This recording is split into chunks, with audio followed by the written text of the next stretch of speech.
नमस्कार दोस्तों, ट्रिकी गुरु अमित गुप्ता के YouTube चैनल में आज आपका फिर से स्वागत है। दोस्तों आज मैं आपको बताने वाला हूं प्रश्नगत तिथि को आधार मानकर वर्षों में दिन ज्ञात करना। और इस ऐसे प्रश्न ज्यादातर प्रतियोगी परीक्षाओं में पूछे जाते हैं। ये बहुत ही चर्चित प्रकार है और इसे हम पार्ट 1 में मैंने बताया था आपको इसके लिए क्या जरूरत पड़ेगी, तो सदी के कोड की जरूरत पड़ेगी जानना, और दूसरी जानकारी माह के कोड को याद करना जरूरी है इसके लिए। और मैंने वादा किया था पार्ट 1 में कि इन दोनों का कोड याद कर लेने के बाद 80% से ज्यादा प्रश्न हम केवल इसी एकमात्र ट्रिक से सॉल्व करके आपको बताएंगे। तो भाग 1 में मैंने इसे रटाया था और माह में दिन कैसे ज्ञात करना है ये बताया था, और भाग 2 में रिपीट माह संबंधी प्रश्न हमने सॉल्व किए थे, और आज भाग 3 में हम वर्ष से संबंधित प्रश्न ज्ञात करेंगे। तो चलिए, इसके लिए मैंने एक ट्रिक भी दिया है। सबसे पहले तिथि, फिर माह का कोड और सदी का कोड, यानी सिर्फ 2 ही चीज का कोड इसमें याद करना है और लिखना है, माह का कोड और सदी का कोड। बाकी वर्ष और लीप वर्ष और लास्ट में 7 से भाग देकर शेषफल ज्ञात कर लेना है। चलिए हम देखते हैं डायरेक्ट कैसे ऐसे प्रश्नों को सॉल्व कर सकते हैं। तो देखिए स्क्रीन पर पहला प्रश्न है, इसमें लिखा हुआ है यदि 3 सितंबर 1999 को रविवार है, लिख देते हैं हम 3 सितंबर 1999 को क्या है, तो रविवार है। इसमें एक बता दिया है और उसके बाद पूछ रहा है तो 3 जनवरी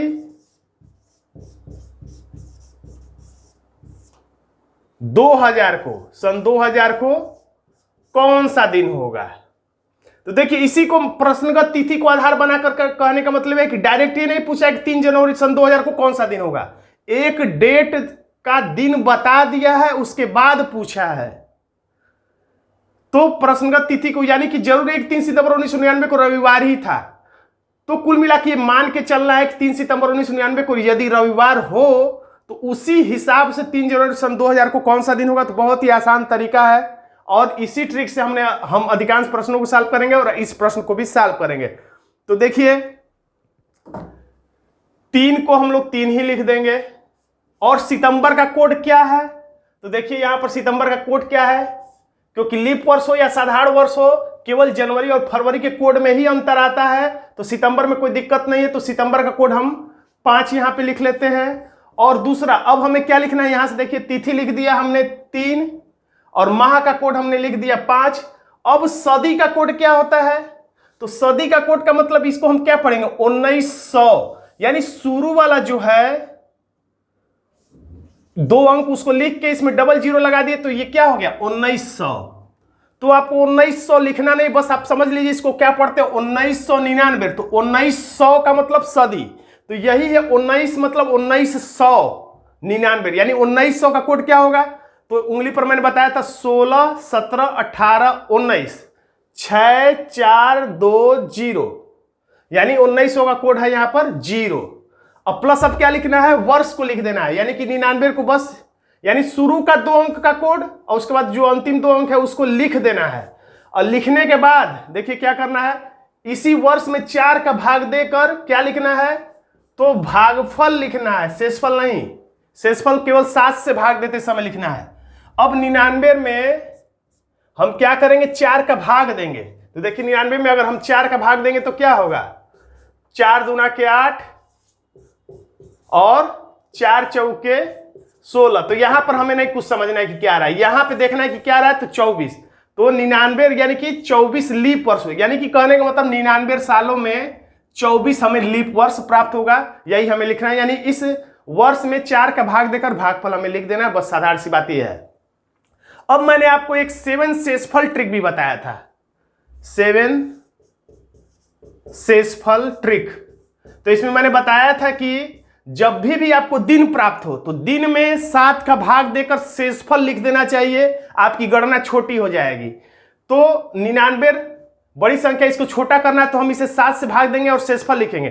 तो 7 एकम 7, तो यहां पे 2 बचा भी है 29 हो गया, तो 7 चौक 28, शेषफल कितना हो गया 1, यानी 99 को आप 1 भी लिख सकते हैं। फिर से देखिए यहां पर मैं दिखा रहा हूं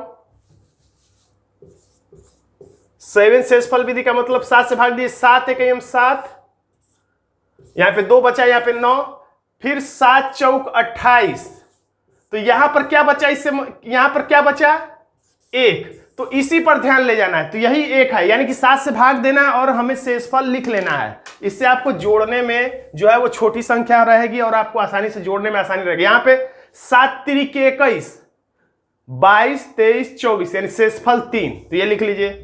अब छोटी छोटी संख्या है, इसको कटाने की जरूरत नहीं है क्योंकि 7 से खुद छोटा है। तो 5, 3 और 5 8, 8 1 9 और 9 3 10 11 12। तो एक तरीका तो ये है कि आप इसे 12 लिखेंगे, फिर 7 से भाग देंगे क्योंकि 7 से बड़ी संख्या हो गई। तो 7 1 7 और शेषफल 8 9 10 11 12, यानी शेषफल हो गया 5। तो 5 ये जो आया है एक तरीके से और आ सकता था। एक 7 कटर विधि है, ये भी क्या काम करता है, तो ये भी आपकी गणना को छोटा करने में मदद करता है, जोड़ने को आसान बनाता है। तो 5 3 8 हुआ, 7 कटर विधि का मतलब ये हुआ 5 3 8, तो 8 हुआ, तो आप 7 को पीछे छोड़ दीजिए, 1 लेके आगे बढ़िए, 1 और 1 2 और 2 और 3 5, तो देखिए यहां पे फिर से 5 आ गया, यानी 7 कटर विधि का भी इस्तेमाल आप इसी तरह से सीखिए।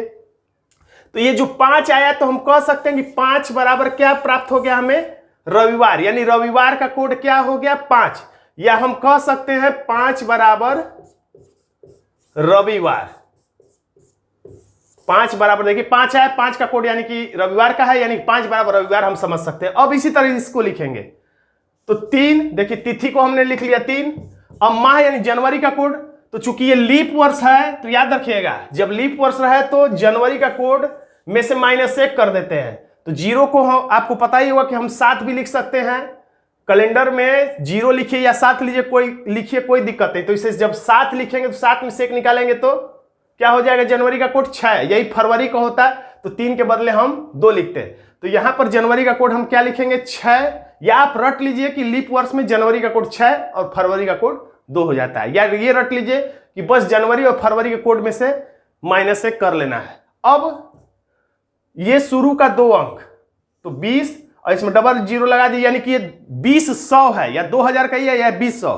तो 20,100 का कोड क्या है, 16 17 18 19 20, इस उंगली पर आया, तो 6 4 2 0 होता है, तो यानी ये 6 है। यहां पर भी आप देख सकते हैं 2000 का कोड क्या है 6, तो आप यहां पर 2000 का कोड लिख लिए 6। अब ये 2 अंक को यानी कि वर्ष लिखना है, तो वर्ष 00 है, तो क्या करेंगे, कुछ लोग पूछते हैं तो 0 ही 0 लिखेंगे।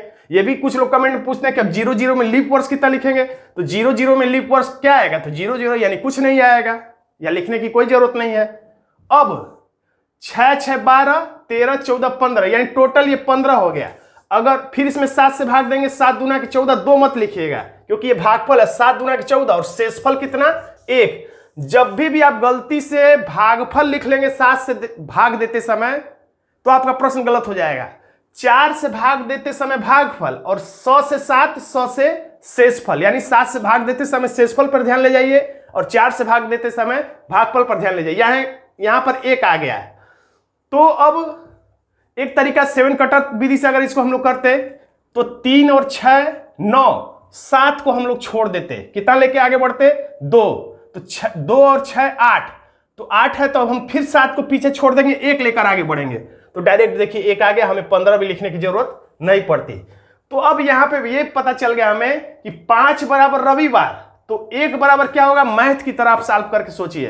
कोई कहे 5 बराबर रविवार, तो 1 बराबर क्या होगा, तो आसानी से देखिए 5 बराबर रविवार, तो 4 बराबर क्या हो जाएगा, एक पीछे जाएंगे शनिवार। उसी तरीके से तब 3 बराबर क्या होगा, तो शुक्रवार। 2 बराबर क्या होगा, तो बृहस्पतिवार। तो 1 बराबर क्या होगा, तो हमारा आंसर हो जाएगा बुधवार। मुझे समझाने में समय लग रहा है, ये सब कुछ आपको लिखने की जरूरत नहीं थी, मुझे बानी ही आप लिख सकते हैं। इसमें भी काफी कुछ आप स्टेप कम कर सकते हैं, लिखने की जरूरत नहीं है, इसलिए हमारा आंसर हो जाएगा विकल्प बी, बुधवार। चलिए दूसरा प्रश्न हम ले लेते हैं ताकि आपको अच्छी तरीके से समझ में आ सके। लिखा है 18 फरवरी 2005 को यदि शुक्रवार हो, लिख लेते हैं हम लोग 18 फरवरी 2005 को क्या हो, तो शुक्रवार हो। ये बताने की जरूरत नहीं थी लेकिन ये बता रहा है, यानी प्रश्न में एक दिन बता के जब दूसरा दिन पूछा जाए तो आपको बहुत सोच समझकर आंसर बताना होता है। कुछ लोग क्या करते हैं, मैं बता रहा हूं अभी क्या करते हैं कुछ लोग। तो पूछ रहा है इसमें 18 फरवरी 2007 को कौन सा दिन होगा। कुछ लोग क्या करते हैं कि इसका मतलब कुछ समझते ही नहीं, डायरेक्ट 18 फरवरी 2007 का पूछा जा रहा है तो आप वो डायरेक्ट 18 फरवरी 2007 का दिन जो भी आता है वही बता देते हैं, तो उनका आंसर गलत आ जाएगा। क्योंकि ये 18 फरवरी 2005 को शुक्रवार है कि नहीं ये कोई जरूरी नहीं है, हो भी सकता है नहीं भी हो सकता है। ये गलत है तो उसके हिसाब से इसमें गलत बताना होता है, ये सही है तो उसके हिसाब से इसमें सही बताना होता है। कुल मिला के जैसे मैं लगा रहा हूं वैसे आप प्रश्न को सॉल्व कर सकते हैं। तो फिर उसी तरीके से 18 को हम लोग 18 ही लिखेंगे। फरवरी का कोड क्या है, माह का कोड, तो यहां से देखिए पहले तो ये चेक करिए कि लीप वर्ष है कि साधारण वर्ष है। तो 2005 4 से नहीं विभाजित होगा इसलिए ये साधारण वर्ष है। तो साधारण वर्ष में फरवरी का कोड 3 होता है, यही लीप वर्ष होता है तो हम लोग 1 घटा के 2 लिख देते हैं।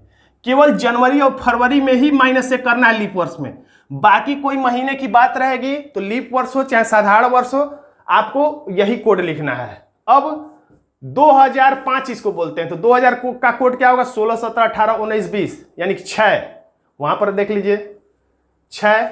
अब 5 को हम लोग एक बार 5 लिखेंगे वर्ष के रूप में। अब इसमें लीप वर्ष यानी 4 से भाग देंगे और भागफल लिखेंगे, तो 4 से भाग देंगे तो 4 1 4 एक बार जाएगा। अब या तो 18, 3, 6, 5, 1 को जोड़ के और फिर 7 से भाग दीजिए, या कैलकुलेशन को छोटा करना है तो इसमें 7 शेषफल विधि का इस्तेमाल कर लीजिए। 7 दूना के 14 और शेषफल 15, 16, 17, 18 4 लिख दीजिए ताकि आपको जोड़ने में आसानी हो जाए। अब सब छोटे छोटे अंक है, छोटे छोटे अंक का मतलब 7 से कम वाला अंक बना लेना है। अब 7 कटर विधि का भी इस्तेमाल करें ताकि और जोड़ने में मजा आ जाए, आसानी हो जाए। तो 4, 3, 7 हटा दीजिए, 7 खत्म। अब 6 और 5 11, तो 11 में 7 निकाल दीजिए तो 4 बचा, तो 4 1 5 हो गया। अगर आप 7 कटर विधि का इस्तेमाल नहीं भी करते तो 4 3 इसको जोड़ते, टोटल जोड़ने के बाद फिर वही से बात आपके पास आ जाती। यानी यहां पे हमें पता चल गया कि 5 बराबर शुक्रवार। आप अलग से भी लिख सकते हैं 5 बराबर